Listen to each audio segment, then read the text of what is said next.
आखिरकार बहुत हिम्मत जुटाकर सालू ने एक फैसला किया और समुद्र में छलांग लगा दी। सालू धीरे धीरे समुद्र की गहराइयों में कहीं खो जाती है। कुछ घंटों बाद उसका बेजान पड़ा शरीर कई किलोमीटर दूर चट्टानों से बने एक छोटे से द्वीप के किनारे दिखाई देता है। तभी वहां एक समुद्री चिड़िया आ जाती है।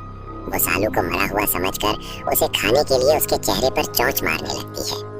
तभी अचानक सालू की आंख खुल जाती है। उसे हिलता देखकर समुद्री चिड़िया घबरा जाती है और वहां से उड़ जाती है। सालू को खुद पर यकीन ही नहीं होता कि वो जिंदा है। उसे तो तैरना भी नहीं आता था। शायद समुद्र में कूदते ही वो बेहोश हो गई होगी और लहरें उसे बहाकर कई किलोमीटर दूर इस चट्टान तक ले आई होंगी। वो एक बार फिर मरने की कोशिश करने ही वाली थी, लेकिन तभी वो रुक गई।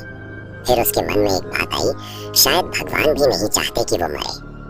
वैसे भी ये चट्टानों से बना एक छोटा सा द्वीप था जो ज्यादातर समय बादलों से ढका रहता था। यहाँ इंसानों का आना जाना लगभग ना के बराबर था। यहाँ तक कि पुलिस भी उसे ढूंढ नहीं पाएगी। सालू ने सोचा, क्यों ना कुछ दिन बाहरी दुनिया से दूर यहीं रहकर गुजार लिए जाएं।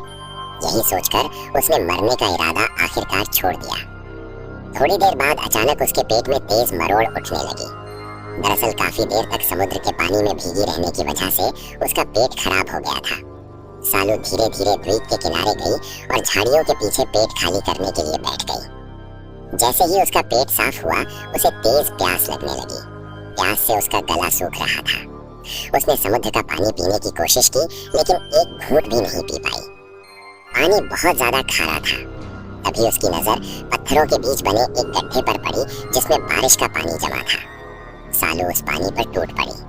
उस वक्त वो पानी उसके लिए अमृत से कम नहीं था। पानी तो मिल गया, लेकिन अब सवाल था भूख का क्या। उसे वहां कुछ मशरूम दिखाई दिए। वो जानती थी कि ये जहरीले भी हो सकते हैं, लेकिन उस वक्त उसे इसकी कोई परवाह नहीं थी। भूख के आगे डर हार चुका था। सालू ने वो मशरूम खा लिए। धीरे धीरे रात होने लगी और ठंड उसे सताने लगी। उसका शरीर कांपने लगा। सालू ने कहीं सुना था कि दो सूखी लकड़ियों को आपस में रगड़ने से आग जलाई जा सकती है, लेकिन यहाँ सूखी लकड़ियाँ मिलेंगी ही कहाँ। ये तो ऐसी जगह थी जहाँ दिन रात बारिश होती रहती थी। कुछ समय बाद उसे एक पेड़ के नीचे कुछ सूखी लकड़ियाँ मिल ही गईं, जो बारिश की बूंदों से बची हुई थी। अब सालू ने दो सूखी लकड़ियों को आपस में रगड़ना शुरू किया। कई घंटों की कड़ी कोशिश के बाद आखिरकार उसने आग जला ही ली। आग से उसे थोड़ी गर्माहट महसूस हुई, लेकिन उस जान निकाल देने वाली ठंड के सामने ये गर्माहट ज्यादा देर तक टिक नहीं पाई। ठंड की वजह से सालू बेहोश हो गई।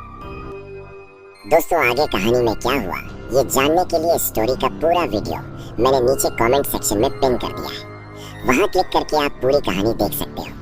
और हाँ, ऐसी ही पूरी सर्वाइवल स्टोरीज के लिए हमारे YouTube चैनल को जरूर सब्सक्राइब करना। बहुत बहुत धन्यवाद।